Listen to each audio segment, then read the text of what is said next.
येथे दुसरी न सरे अटी, देवा भेटी जावया, तोच ध्यावा एकच करोनी रीते कलेवर.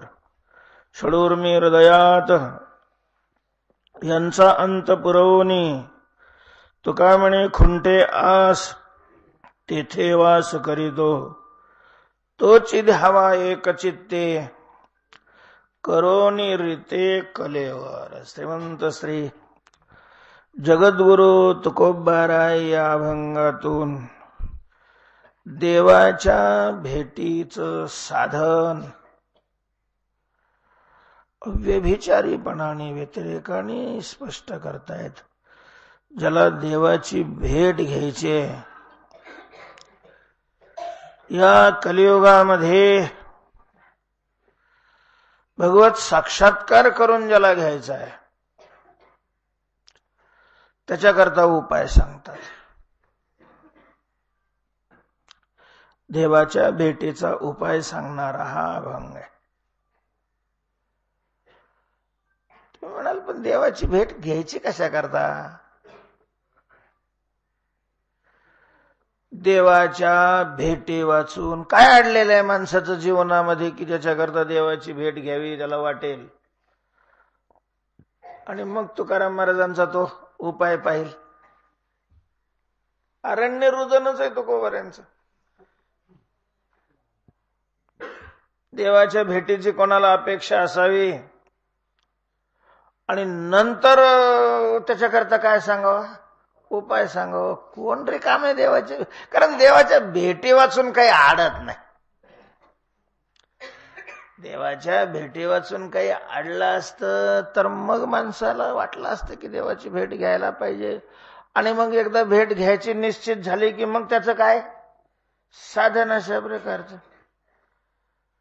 पण हे देवाच्या भेटीचा उपाय सांगणं म्हणजे दिगंबराच्या यात्रेत कापडाचं दुकान टाकल्यासारखं. खवण्याच्या गावी पाठावे काय करावे? लागतोय कोणाला देव? देवाच्या भेटीची आवश्यकता गरज काय? त्याचं उत्तर असं आहे की देवाच्या भेटीची आवश्यकताचा विचार केला तर आवश्यकता सगळ्यालाच आहे. देवाच्या भेटीची गरज यच्च यावत जीव मात्राला आहे. पण जीवनामध्ये गरजेपेक्षा इच्छेला जास्त महत्व दिलं जातं. आपण गरजेची वस्तू पूर्ण करण्याकरता प्रयत्न करतो का इच्छित वस्तू पूर्ण करण्याकरता प्रयत्न करतो? इच्छित. आपल्या जीवनामध्ये इच्छेला प्राधान्य असतं, गरजेला नाही. कोण पाहतं महाराज गरजेकडं? सगळं जीवनच्या जीवन अपेक्षित वस्तू, इच्छित वस्तू पूर्ण करण्याकरता व्यतीत होतं, मिळवण्याकरता. तेव्हा देवाच्या भेटीची असेलही गरज एखाद्या वेळेला, पण इच्छा तरी कोणाला आहे, गरज तरी काय आहे? आता खरं म्हणजे अशा प्रकारची शंका करणारा जास्त धाडसी आहे. कोणाला इच्छा आहे? आता कोणाला इच्छा आहे कशाची याला काय माहिती आहे? तुला इच्छा नाही हे सांगवा. कोण इच्छा करतो याची? जगाच्या इच्छा तुला काय माहिती? सर्वज्ञ आहे तू. तुझ्या बायकोच्या मनात कशाची इच्छा हे तरी तुला माहिती आहे का? तुझ्या जवळच्या शेजारी बसलेल्या माणसाच्या मनात काय त्याची इच्छा ती तर तुला कळते का? तू जगाच्या इच्छेचं सांगायला लागलं की जगात कोणालाच जरी इच्छा नाही तर तुकाराम महाराज कशाला साधन सांगतात? देवाच्या भेटीची इच्छा कोणालाच नाही अशा प्रकारचं विधान करणं धाडसाच आहे. अनेकाला इच्छा नाही असं कोणी म्हणेल तर आपल्याला मान्य येते की बहुतेक लोकांना विषयाची काय आहे? इच्छा आहे. आणि म्हणून देवाच्या भेटीची कोणी इच्छा करत नाही हे म्हणणं ठीक आहे. देवाच्या भेटीची इच्छा अनेक जवळजवळ अर्धा वर्ग तर त्याला इच्छेचा प्रश्नच येत नाही. शास्त्रकारांनी माणसात 4 प्रकार केलेले जे आपल्याला माहितीच आहेत. मुक्त, जिज्ञासू, विषयी आणि पामर. पामर, विषयी, जिज्ञासू आणि मुक्त. मी वरून खाली आलो. इतकं लगे अवघड होतं, असं नुसतं वरून खाली भरत. तर पामर, विषयी, जिज्ञासू, मुक्त असे 4 वर्ग केलेले आहेत. त्याच्यामध्ये पामरालाही देवाच्या भेटीची इच्छा नसते, मुक्तालाही देवाच्या भेटीची इच्छा नसते. पामराला देवाच्या भेटीची इच्छा नसते, मुक्ताला इच्छाच नसते. कारण ज्याला इच्छा नाही त्यालाच काय म्हटलं जातं? मुक्त म्हटलं जातं. किमिच्छन कस्य कामाय शरीरामानुसंजरेत. तो कशाची इच्छा करेल? कोणाच्या कामाकरता इच्छा करेल? शरीराच्या तापाने तो तप्त कसा होईल? कारण तो मुक्त आहे, त्याला आत्मसाक्षात्कार झाले. आत्मानं चेद विजानीयात अयम अस्मीति पुरुषः किमिच्छन कस्य कामाय शरीरम अनुसंजरेत. इच्छेला आश्रय आणि विषय मुक्ताच्या जीवनात राहत नाही. इच्छा कशाची करायची? कारण दुसरं काही नाहीच आहे. आणि इच्छा जे अंतःकरणात होते ते अंतःकरणही राहिलेलं नसतं. म्हणजेच इच्छेचा आश्रय आणि विषयाचा अभाव झाल्यामुळं मुक्ताच्या ठिकाणी इच्छा नाही. पण असे आहेत किती? उगा 4 प्रकार केले म्हणजे 25% मुक्त, 25% पामर, 25% विषयी, 25% जिज्ञासू, असं थोडी आहे. करोडो मध्ये एखादा मुक्त आहे. नाही त्याला इच्छा, जाऊ द्या त्याला बाजूला. पामराला ही इच्छा नाही. पामराला काय इच्छा नाही? देवच मानित नाही तो. वस्तू असा इच्छा कधी होते? वस्तू असली पाहिजे, ती आपल्याला अनुकूल असली पाहिजे, तर माणसाला तिची काय होते? इच्छा होते. वस्तूच जर नसेल तर तिच्या प्राप्तीची इच्छा करायला काय संबंधच काही येत नाही. त्यामुळं पामरालाही देवाच्या भेटीची इच्छा, कारण देवच मानत नाही पामर. म्हणजे शुद्ध पामर तोच, ओरिजिनल पामर. देवाचं अस्तित्व जो मानत नाही त्याला काय म्हणतात? पामर. असत्यम प्रतिष्ठन्ते जगदाहुरणी ईश्वरम अपरस्पर संभूतम किमन्यत कामहेतुकम. देवाचं अस्तित्व मानत. राक्षस पामरात नाही बसत. अंधश्रद्धा निर्मूलनवाले पामरात बसतात. कारण राक्षस देवाच्या विरोधी आहे, देवाचं अस्तित्व न मानणारे नाहीये. राक्षसांनी सतत देवाचा काय केला? विरोध केला. देवाचे ते विरोधी आहेत, न मानणारे नाही. अस्तित्व न मानणारे खऱ्या अर्थाने काय आहेत? पामर. अशा प्रकारचे म्हणजे वस्तूच नाही तर त्याच्या प्राप्तीची इच्छा होण्याचा प्रश्नच अशा प्रकारचा नाही. पण महाराज जसे मुक्त खूप कमी आहे तसे ओरिजिनल पामरही खूपच कमी असतात. बांधावरचे जास्त आहे. बांधावरच जास्त राहत. तर मला असं वाटतं की लय सभेमध्ये उभा राहून व्याख्यान देणारे, देव नाही मानणारे, खरंच देव नाही असं मानतात मनातून. ओरिजिनल पामर फार नसतात. त्याच्या संगतीत आल्यामुळे तेवढ्या पुरते वाहणारे जास्त आहे. ओरिजिनल मुक्तही जास्त नाही, ओरिजिनल पामरही जास्त नाही. देवाचं अस्तित्व मानणारा विषयी वर्ग आहे, देवाचं अस्तित्व मानणारा जिज्ञासूचा अशा प्रकारचाही वर्ग आहे. तर त्यांना तर देवाच्या भेटीची इच्छा होईल ना.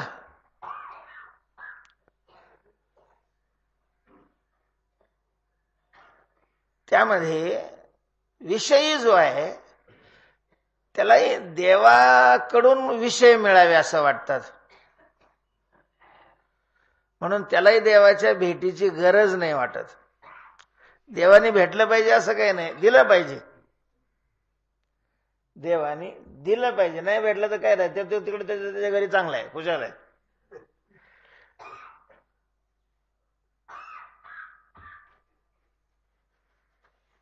जिज्ञासू आहे त्याला देवाच्या भेटीची इच्छा असतेच.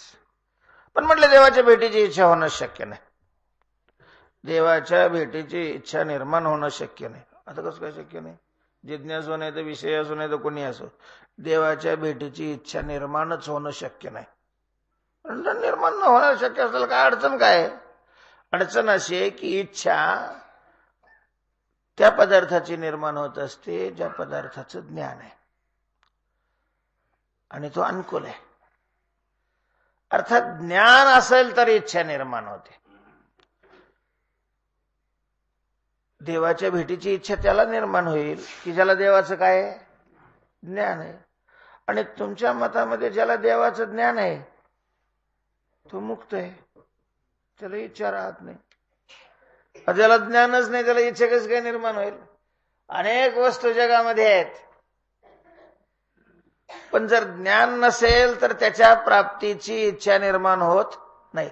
जगातलं जाऊ द्या, बऱ्याच वेळेला आपण ज्या घरात राहतो त्या घरातही बऱ्याच वस्तू असतात, तरी त्या आपल्याला मिळाव्या असं आपल्याला वाटत नाही, कारण त्या वस्तू आहे हेच काय नाही, ज्ञान नाही. म्हणजेच इच्छा निर्माण होण्याकरता काय लागतं? ज्ञान लागतं. इतर गोष्टीच्या बाबतीत ठीक आहे की ज्ञान झालं की मग त्यांची इच्छा निर्माण होते. इच्छा निर्माण झाली की त्याच्या प्राप्तीकरता साधन करावं लागतं. साधन केल्यानंतर ती वस्तू काय होते? प्राप्त होते. देवाचं तसं नाहीये. देवाचं ज्ञान आणि प्राप्ती वेगळी नाहीये. त्याचं ज्ञान म्हणजेच प्राप्ती. देवाची प्राप्ती म्हणजेच त्याचं काय आहे? ज्ञान आहे. बरं, ज्ञान होत नाही तोपर्यंत ज्ञान साधन आहे. ज्ञान झालं की ज्ञानच साध्य आहे.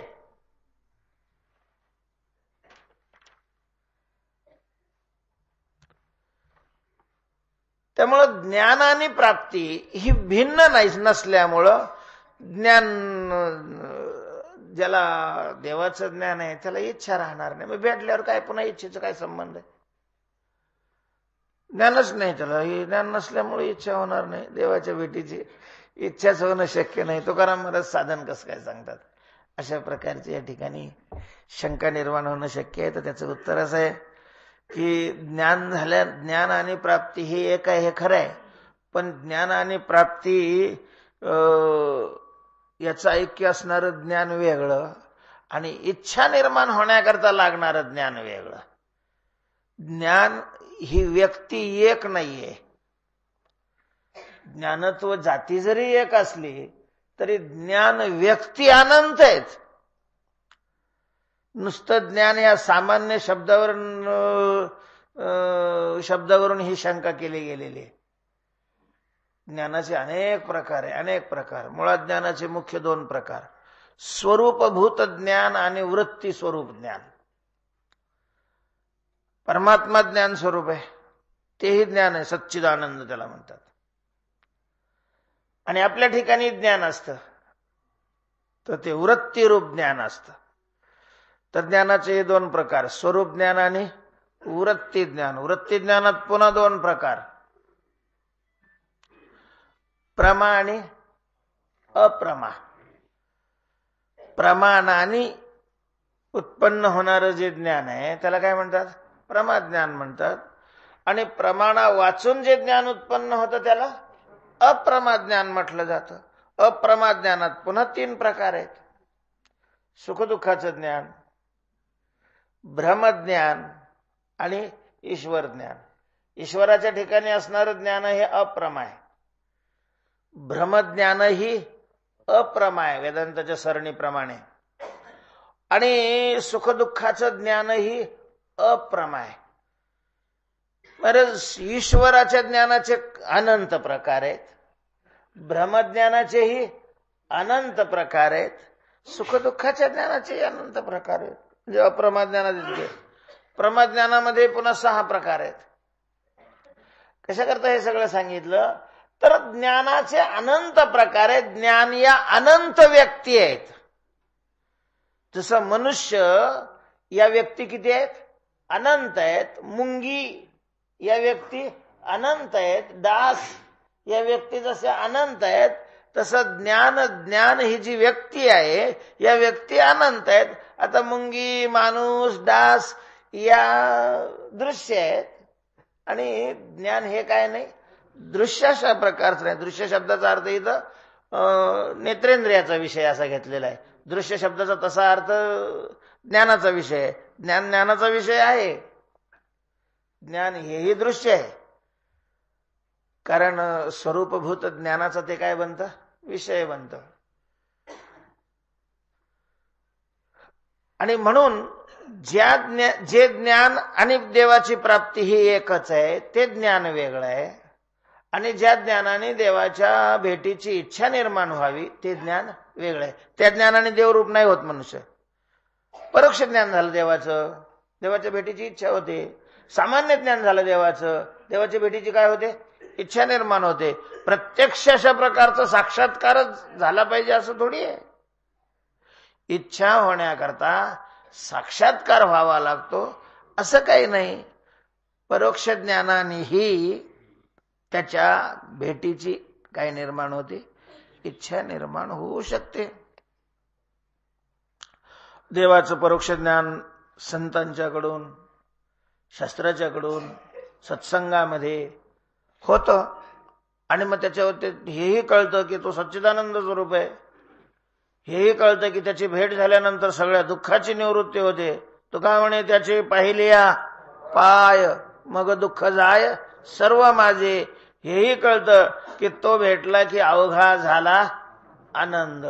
असं ज्या वेळेला कळतं त्यावेळेला साहजिकच ज्याला आपल्या जीवनातल्या दुःखाचा नाश व्हावा असं वाटतं, ज्याला जीवन आनंदमय व्हावं असं वाटतं, त्याला देवाच्या भेटीची काय होते, इच्छा निर्माण होते. म्हणून देवाच्या भेटीची इच्छाच निर्माण होणं शक्य नाही अशी शंका निर्मूळ आहे. आता देवाच्या भेटीची इच्छा जर होत असेल तर मग इच्छापूर्ती करता त्याला काय, कशाची गरज पडेल, साधनाची गरज पडेल. आणि ते साधन व्यवहारामध्ये उपलब्ध नाही. जे व्यवहारामध्ये उपलब्ध नसतं ते सांगणं हेच शास्त्राचं किंवा संतांचं काय कर्तव्य आहे. त्याला उपदेश असं म्हणतात. आणि म्हणून तुकोबाराय या अभंगामध्ये देवाच्या भेटीचं साधन सांगतात. तुकोबारायांच्या सांगण्यामध्ये एक विशेष आहे. का, त्यांनी देवाची भेट घेतलेली आहे. तुकोबारायांना देवाची भेट झालेली आहे, देवाचा साक्षात्कार झालेला आहे, देवस्वरूप झालेले आहे तुकोबाराय. मग ज्यांना जे साध्य प्राप्त झालेलं आहे ते साध्य, त्या साध्याचं साधन जर त्यांनी सांगितलं तर त्यांच्या सांगण्याला काय असतं, विशेष महत्व असतं. ज्यांनी शेतीच केलेली नाही, नुसतंच पुस्तकं शिकलेलं आहे, त्यांनी जर शेती करावी असं कशी करावी हे सांगत असेल तर त्याला विशेष महत्व नाहीये. जो शेतात उभा आहे, ज्यांनी ते पीक अनेक वेळेला काढलेलं आहे, त्याच्या सांगण्याला काय आहे, विशेष महत्व आहे. विद्वानाचं सांगणं जरी शास्त्र पाहून असलं तरी प्रत्यक्ष अनुभव नसतो. संतांचं सांगणं हे अनुभवातून आहे. तुका म्हणे चाखून सांगे माझा अनुभव आहे अंगे, अनुभवे आले अंगा ते या जगात येतसे. तेव्हा तुकोबाराय अनुभवानी देवाच्या भेटीचं साधन सांगतात. तुकोबाराय म्हणतात, येथे देवा भेटी जावया दुसरी अटी नसरी. देवाच्या भेटीला जर जायचं असेल, देवाची भेट घ्यायची असेल तर येथे म्हणजे देवाची भेट या क्षेत्रामध्ये किंवा येथे या मानव देहामध्ये कलियुगामध्ये दुसरी अटी नसरे, दुसरा प्रयत्न सरता होत नाही. म्हणजे दुसऱ्या प्रयत्नाने देवाची भेट होत नाही. देवाची भेट घ्यायची असेल तर दुसरं साधन कुचकामी आहे. साधनं अनेक सांगितलेले आहेत, पण तुकोबाराय म्हणतात येथे अटी नसरे. या ठिकाणी दुसरी साधनं सरते होत नाही. म्हणून येथे या शब्दाचा अर्थ कलियुगी हा घेतला तर आणखीन चांगला होईल. येथे या शब्दाचा अर्थ काय घ्यायचा, कलियुगी. नाहीतर काय होईल, मग साधनं ज्या शास्त्राने सांगितलेले आहेत त्या शास्त्राला अप्रामाण्य येईल. ही साधनं वेदाने सांगितलेली आहेत. एवं बहुविधा यज्ञा वितता ब्रह्मणो मुखे. बहुविधा यज्ञा ब्रह्मणः मुखे वितता. पुष्कळ अशा प्रकारचे हे यज्ञ म्हणजे साधनं वेदाच्या मुखातून बाहेर पडलेले आहेत. ही सगळी साधनं वेदाने सांगितलेली आहेत आणि देवाच्या प्राप्तीची म्हणून सांगितलेली आहेत. त्या साधनाने जर देवाची प्राप्ती होत नसेल तर वेदांनी लोकांना फसवला असा त्याचा अर्थ होईल. म्हणून येथे शब्द घातलाय तुकोबारांनी.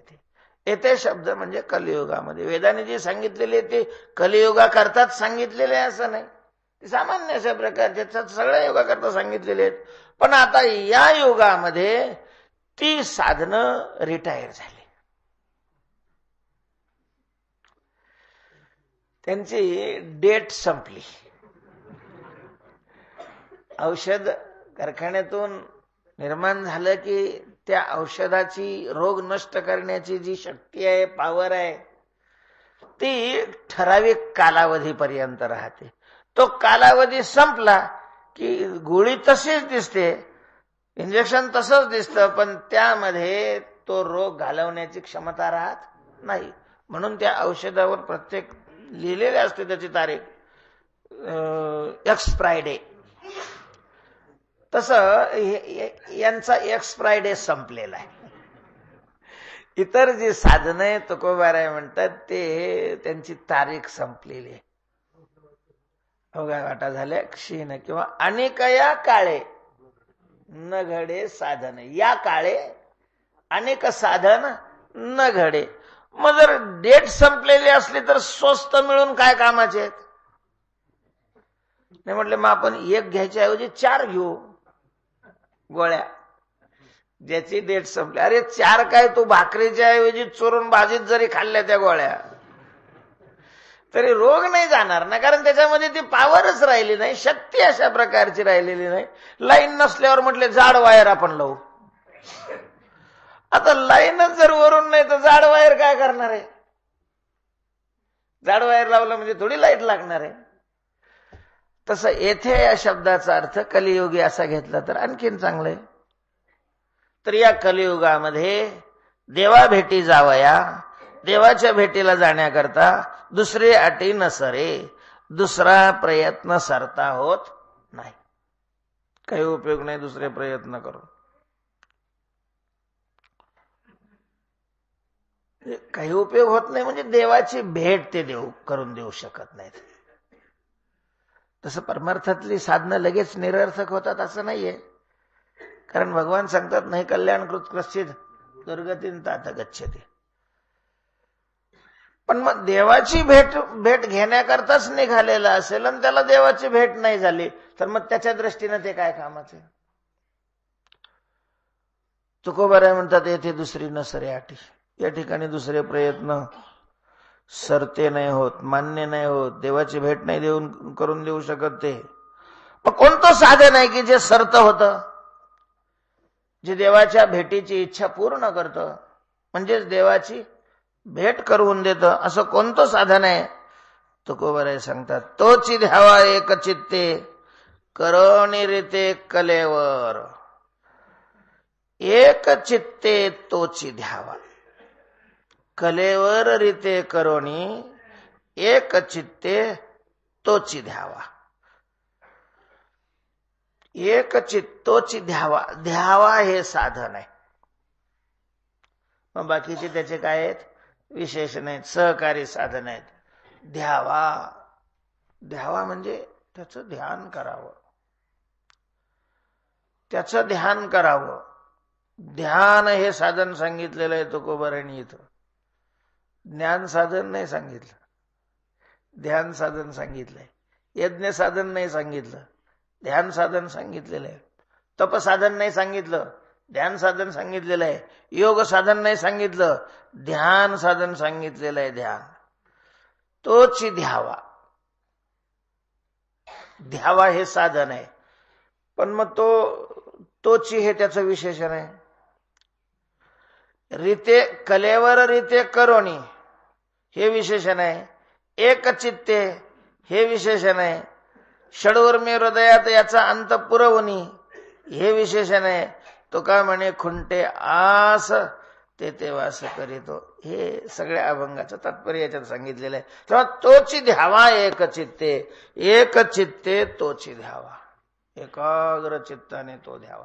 या ठिकाणी एक शब्द वापरलेला आहे. एक हे संख्या विशेषण आहे. विशेषणामध्ये 2 प्रकार असतात, गुण विशेषण आणि संख्या विशेषण. तर त्या वस्तूचा गुण सांगितला असेल तर गुणविशेषण आहे, आणि संख्या सांगितली असेल तर संख्या विशेषण आहे. तेव्हा या ठिकाणी एक हे संख्या विशेषण आहे, आणि या विशेषणामुळं 3 वाक्य तयार होऊ शकतात.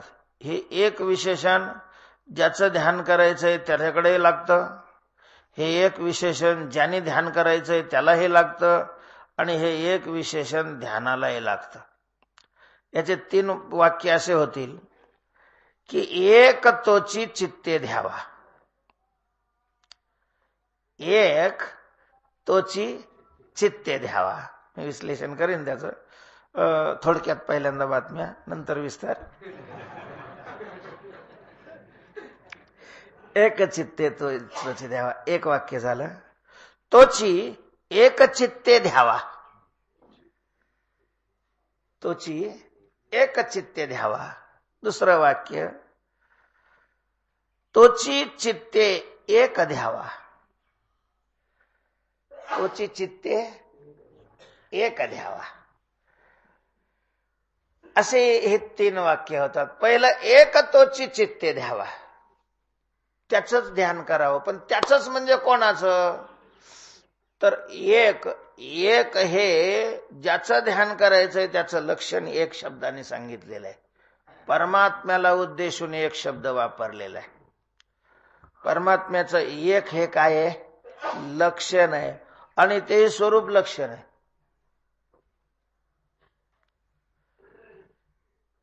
एक हे लक्षण, स्वरूप लक्षण, त्याच्यामध्ये अव्याप्ती नाही, अतिव्याप्ती नाही, असंभव नाही. लक्षण करायचं असेल तर एतत्रय दोषरहितम लक्षणम, त्याच्यामध्ये अतिव्याप्ती अव्याप्ती नाही यावी लागत. तर एक स्वरूप असणारा जो आहे, तसं पाहिलं तर जगात 2च तत्व आहेत.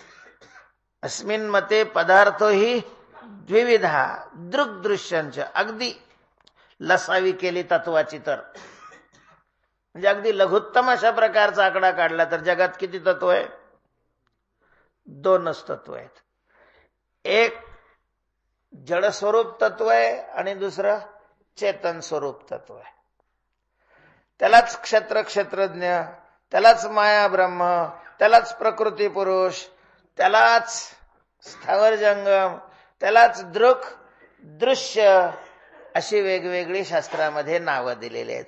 अगदी या अभंगाच्या भाषेतून सांगायचं तर अनेक रूप तत्व आणि एक रूप तत्व. स्वरूपाने जे एक आहे आणि स्वरूपाने जे अनेक आहे, ज्याच्या स्वरूपातच अनेकपणा आहे, असं एक तत्व आहे. महाराज, माया तत्व असं आहे की माया एक असली तरी एकात अनेक आहेत. जसं मोसंबी एकच घेतली, एकच मोसंबी एक आहे, पण त्या मोसंबीत अनेक आहेत. मोसंबीत अनेक कसं? मोसंबीच्या वरचं टरफल असतं. मोसंबी घ्या, जर मोसंबी सोलायला जरा जड जाते. संत्री घ्या, संत्री सोपी जाते. पिकलेली संत्री असेल, नागपुरी संत्री असेल तर मग ती खायला पण चांगली, आणि सोलायला जड जात नाही, म्हणून उघड टाइम नको जायला. ते टरफल बाजूला झालं. आता ते टरफलाला संत्री म्हणतात का? नाही. मग ते मध्ये घ्या, मध्ये जर ते फोडलं तर प्रत्येक त्याची काप वेगवेगळे असते महाराज. त्या प्रत्येकीला आवरण असतं, पॅकिंग, आणि त्या सगळ्या पॅकिंग एकत्र करून मग पुन्हा त्या टरफलाचं पॅकिंग केलेलं असतं. ते प्रत्येक, आणि म्हणायला एकच मोसंबी आहे, त्याच्या आतमध्ये तितके काय आहेत. तो एक खाप जरी घेतली तर त्याच्यामध्ये वरचं अस्त्र वेगळं असतं. त्या ज्या अशा शिरा खालच्या याला गुंतलेल्या असतात ते वेगळं असतं. त्याच्यात शिरा असतात, आणि त्या शिरामध्ये पुन्हा काय असतो? रस असतो. म्हणजे इतका त्याच्यामध्ये भेद आहे, इतके प्रकार आहेत. रस वेगळा, तो रस ज्या नसामध्ये असतो त्या नसा वेगळ्या, ती नस ज्या खालच्या पापुद्राला चिकटलेली असते तो पापुद्रा वेगळा, पुन्हा त्या सगळ्यावरून जे कव्हर टाकलेलं असतं ते कव्हर वेगळं, आणि अशा अनेक खापा एकत्र गोल चिटकवलेल्या असतात. आणि त्याच्यावरून पुन्हा काय चिटकवलेलं असतं ते कव्हर. म्हणायला एक मोसंबी, तशी एक माया. म्हणायला माया काय आहे? एक अशा प्रकारचे लगेच त्याच्यात 3 गुण आहेत. सत्वगुण, रजोगुण, तमोगुण. बरं, मायाच आपली उपाधी आहे, ईश्वराची मायाच उपाधी आहे. आपली उपाधी तरी कोण आहे? मायाच आहे. ईश्वराची उपाधी माया आहे. पण ईश्वराचं काय थाट आहे आणि आपले काय फजिती. ईश्वराचं पान तुम्ही काय ज्ञानोबा म्हणतात, कानोबा तुझी घोंगडी चांगली. कानोबा तुझी घोंगडी. काय घोंगडी आहे महाराज त्याची. शुद्ध सत्वगुण विन स्वगत सच्चिदानंद मिळवणी. शुद्ध सत्वगुण विनली रे. षडगुण गोंडे रत्न जडित तुझं श्याम सुंदरा शोभली रे. काय घोंगडी. आणि आपली घोंगडी जाऊ दे, आता काय वर्णन करण्यात आलं. असं का? जर उपाधी एकच आहे तर त्याची घोंगडी एवढी चांगली ना आपली घोंगडी असे का? तर ते असंच आहे ना. मग खराब खराब माल आपल्याकडं आणि चांगला ओरिजिनल माल त्याच्याकडं. शुद्ध सत्वगुण म्हणजे त्याची जी माया आहे ती कशी आहे? शुद्ध सत्वगुण आहे. आणि आपली माया मलिन सत्वगुण. तिच्यात इतका प्रकार. म्हणजे सत्वगुणच, रजगुण आणि तमगुण तर बाजूला आहे. सत्वातच पुन्हा शुद्ध सत्व आणि मलिन सत्व.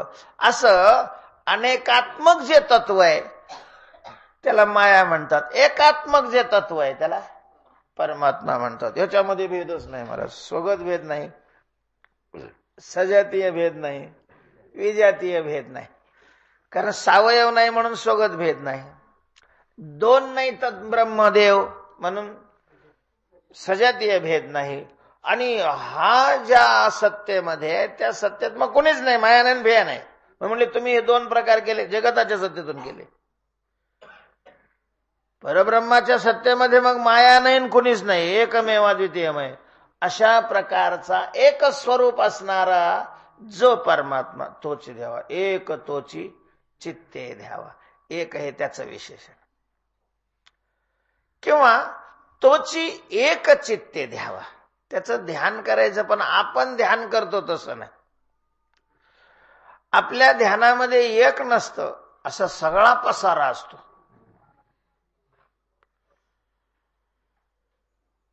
एकाग्र चित्त. ते महाभारतामध्ये ज्या वेळेला कौरव आणि पांडव द्रोणाचार्याकडे धनुर्विद्येचा अभ्यास करत होते त्यावेळेला त्यांची परीक्षा एके दिवशी घ्यायची ठरवली त्याने. आणि मग एका झाडाला एक पक्षी, अर्थात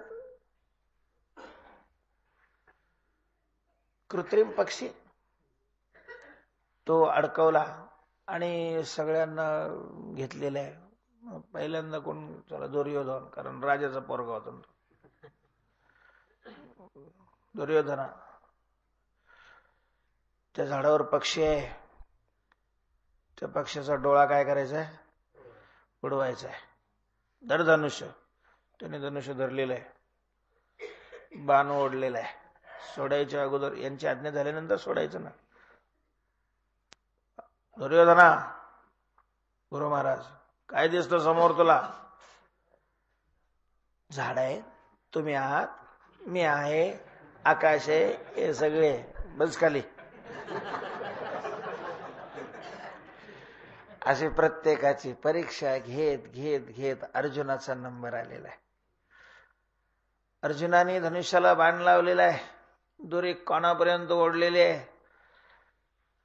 दृष्टी त्या बाणाच्या टोकासमोरून पुढे ढकलली आहे. पुन्हा विचारलेलं आहे, अर्जुना काय दिसतंय तुला? म्हणले, गुरु महाराज मला फक्त पक्षाचा डावा डोळा दिसतोय. डोळ्याशिवाय दुसरं काहीही दिसत नाहीये. बाकीचे सगळे खेक्या खेक्या खेक्या असले. एवढे मोठे गुरु महाराज पुढे ते त्याला दिसत नाही. आणि कोण दिसतंय? फक्त पक्षाचा डोळा. बस झालं, पाठ थोपटली. तोच एकटा पास झाला, बाकीचे सगळे धनुर्विद्येमध्ये नापास झाले. याला म्हणतात एक चित्त. एकचित्त शब्दाचा अर्थ काय आहे तर ध्यान करत असताना फक्त तो नाही, तोच ध्यानात असला पाहिजे. तोच चित्तामध्ये असला पाहिजे. चिंतन त्याचंच असलं, त्यालाच अनन्य म्हणतात. त्याचंच दुसरं नाव काय आहे? अनन्य. अन्याश्रयाणाम त्यागः. ध्यानाचे जे अन्य आश्रय आहेत त्या अन्य आश्रयाचा त्याग होऊन केवळ एकाच अशा प्रकारचं ध्यान. एकाच ध्यान लागलं. एकाच ध्यान लागलं तरच ते ध्यान आहे. तैलधारवत अशा प्रकारचं ते ध्यान असतं. तेव्हा ध्यान करत आपण ध्यानाला बसावं माणसाने. हळूहळू होतं, काही एकदम होतं असं काही नाहीये. पण मग आपण ध्यान करत असताना एक तर पहिल्यांदा बाकी सगळं पुढं येतं त्याला सोडून. जर एखाद्याला बसवलं, डोळे झाकले, काय दिसतं तुला? ते म्हणतो मंगळवारचा बाजार.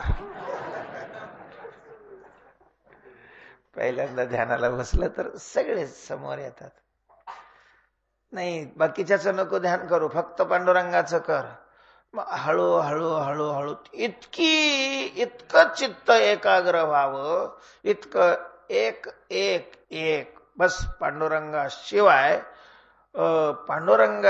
ध्यान करणाराही ध्यानात नसावा. याला म्हणतात करोनी रीते कलेवर नाठवोनी देह. पायाचे चिंतन कधी होईल माझं महाराज? आपली अवस्था कोण जाणे. नाठवोनी देह. देहाचाही त्यावेळेला आठव राहू नये. केवळ त्याचाच आठव.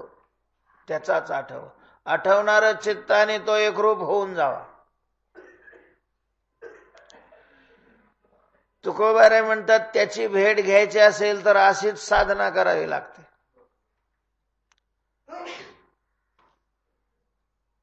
आणि म्हणून जर मग या दृष्टीनं विचार केला तर येथे शब्दाचा अर्थ देवाची भेट या साधनामध्ये. कारण ज्ञानामध्ये सुद्धा ज्या वेळेला तोची ध्यावा असं होतं त्याच वेळेला साक्षात्कार होतो. ज्ञानात तर त्याच्याशिवाय काहीच राहत नाही. ज्ञानामध्ये ज्ञानाचं स्वरूपच असं आहे, सर्वम खल्विदम ब्रह्म. सगळा परमात्माच आहे. परमात्म्याशिवाय मीही नाही वेगळा आणि जगतही वेगळं नाहीये. सगळाच परमात्मा आहे. मीही परमात्मा आहे, जगतही परमात्मा आहे. परमात्मा हे तोची द्यावा. योगामध्ये तरी ध्यान आहे. समाधीत शरीराचा आठव विसरून जातो. असंप्रज्ञात समाधी ज्याला म्हटली जाते, तोची द्यावा. भक्तीमध्येही तेच आहे. शेवटची पायरी हीच आहे. कुठल्याही याच्यातून जा, तोची ध्यावा एकचित्ते तोची ध्यावा. तेव्हा एकाग्र चित्त करून त्याचं ध्यान केलं पाहिजे. आणि तिसरा वाक्याचा अर्थ असा होईल की तोची ध्यावा एक चित्ते.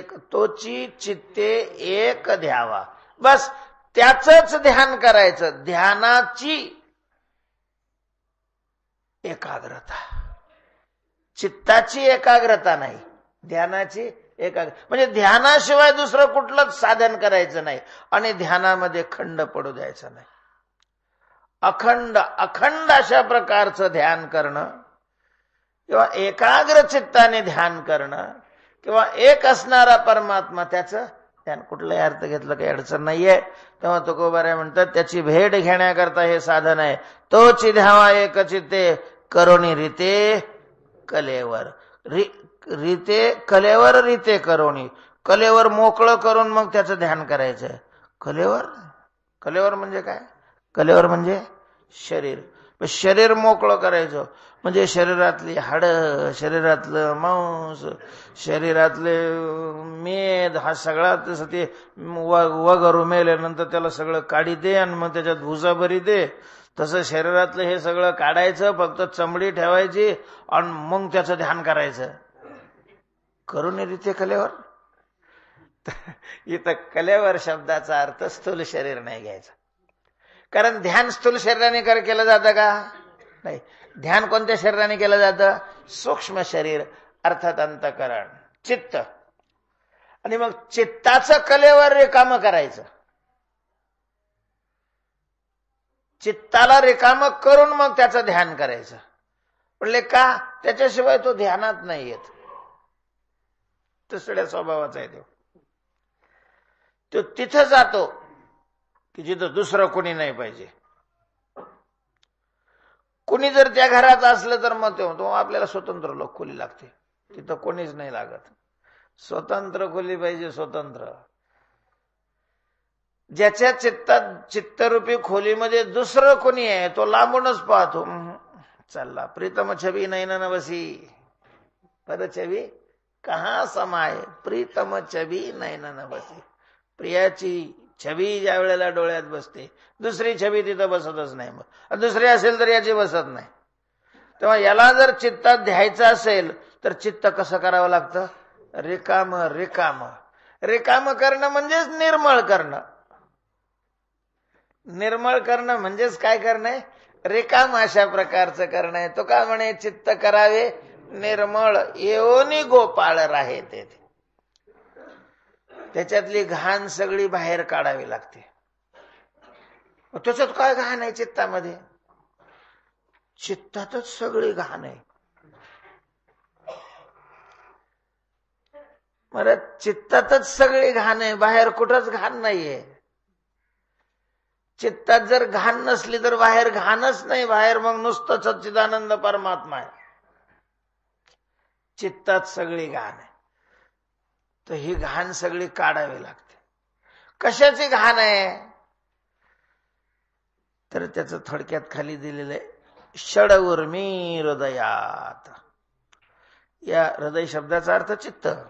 हृदय शब्दाचा अंतःकरण. हृदय म्हणजे फुफ्फुस नाही. डॉक्टर ज्याला हृदय म्हणतात तो हृदय संत वाङ्मयामध्ये हृदय शब्दाचा अर्थ नाही. कोणीतरी मला विचारलं की म्हणे ते हृदयात देवाचं म्हणजे ते असं धडधड धडधड करतं त्याच्यात का? माझं हृदय धडधड करायला लागलं म्हणतात माणसं. ते स्थूल शरीराचं हृदय फुफ्फुसाला म्हणतात, ते नाही. इथं हृदय शब्दाचा अर्थ चित्त, अंतःकरण.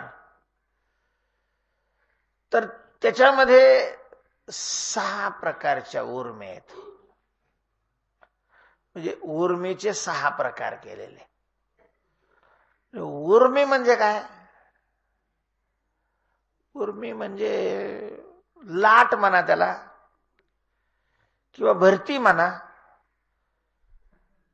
जी पातळी असते ती पातळी एकदम उंचावणं, क्षोभ होणं त्याच्यामध्ये.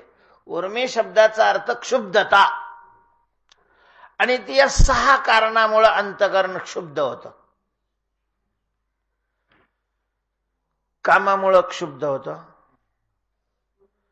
क्रोधामुळं क्षुब्ध होतं, लोभामुळं क्षुब्ध होतं, मद मत्सर अहंकार हे सगळे अंतःकरणाला क्षुब्ध करणारे काय आहेत? विकार आहेत. अंतःकरणाची जी स्वाभाविक लेवल आहे ती लेवल हे राहू देत नाहीत. त्याला क्षुब्ध करतात, चंचल बनवतात. अति चंचल बनणं.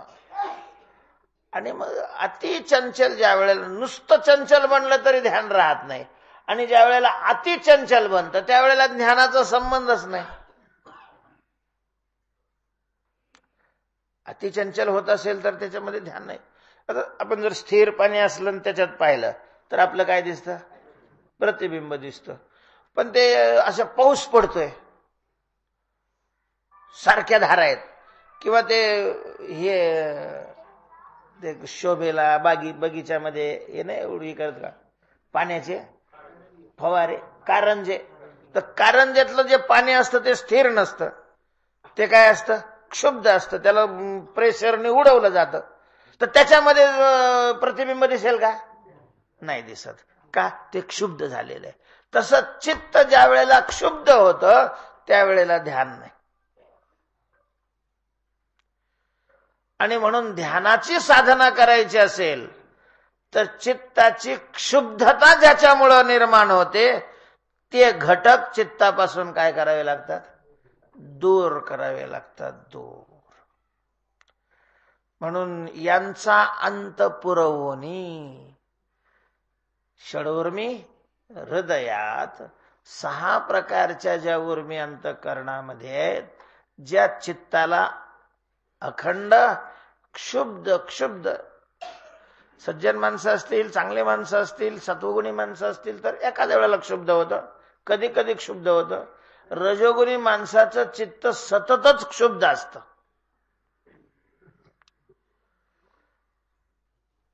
अस्सल रजोगुणी मनुष्य जर असेल तर त्याचं कधी कधी शांत होतं. बहुतेक चित्त काय असतं? क्षुब्धच असतं. सत्वगुणी माणसाचं शांत असतं, कधी कधी क्षुब्ध होतं. तमोगुणी माणसाचं क्षुब्ध आणि शांत या दोन्ही अवस्थेच्या पलीकडे असतं. मूड असतं. ते मूड म्हणजे नुसता गाळ, त्याच्यात प्रतिबिंबाचा संबंधच नाही आहे. नुसतीच ड्रेनेज मध्ये काही प्रतिबिंब राहत, नुसती घाण असते त्या चित्तात. तेव्हा चित्ताला क्षुब्ध करणारे हे 6 विकार आहेत. आणि देवाची ज्याला भेट घ्यायची आहे त्याला ध्यानाची साधना करावी लागेल. आणि ध्यानाची साधना करण्याकरता या 6 उर्मी ज्याच्यामुळं तयार होतात त्यांचा काय करावं लागेल? अंत करावा लागेल. यांचा अंत पुरवणी त्याचा नाश करावा लागेल. काम, क्रोध, लोभ, मद, मत्सर, अहंकार यांना अंतःकरणातून खदेडावे लागेल.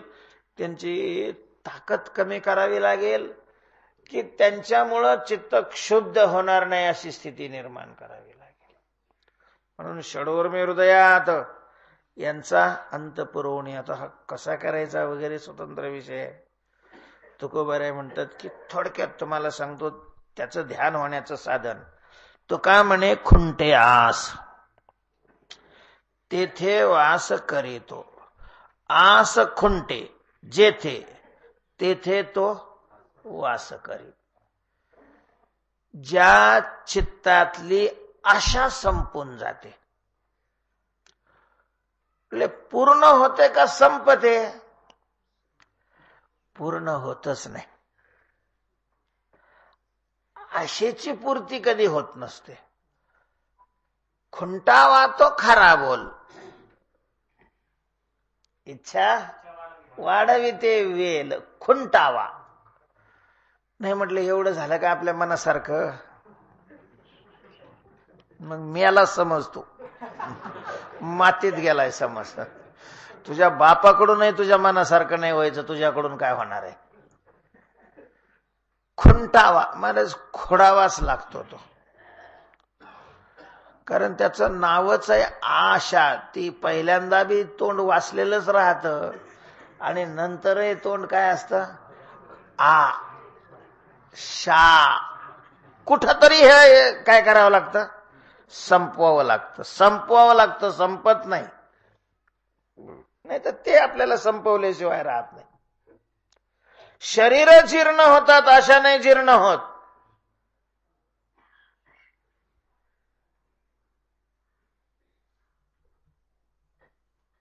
नित्य नूतन, नित्य तरुण. जसं ज्ञानोबारायांनी भगवान शंकराच्या मुखात एक वाक्य घातलेलं आहे की देवी जैसे का स्वरूप तुझे, ते तर हर म्हणे निजे. देवी जैसे का स्वरूप तुझे, तैसे हे नित्य नूतन देखीजे गीता तत्व. तसं हे आशेचं तत्व आहे की ती नित्य नूतन असते. नित्य नूतन. आपण म्हणायचं आता हे संपलं बुवा, ती दुसरी लगेचच तयारच असते. तयारच अशा प्रकारची असते. म्हणून ती आशा ज्याच्या चित्तातून काय झालेली आहे? संसाराविषयीची आशा, परमार्थाची नाही. परमार्थाची आशा संपते, संसाराची आशा संपत नाही. कारण तो संपतच नाही, त्याच्यामुळे आशा संपायचा प्रश्न येत नाही. तर आशा संपलेली आहे. मग तिथं परमात्मा स्वतःहून अशा प्रकारचा राहायला येतो. तुका म्हणे खुंटे आस, अशा मारोनिया जयवंत व्हावे.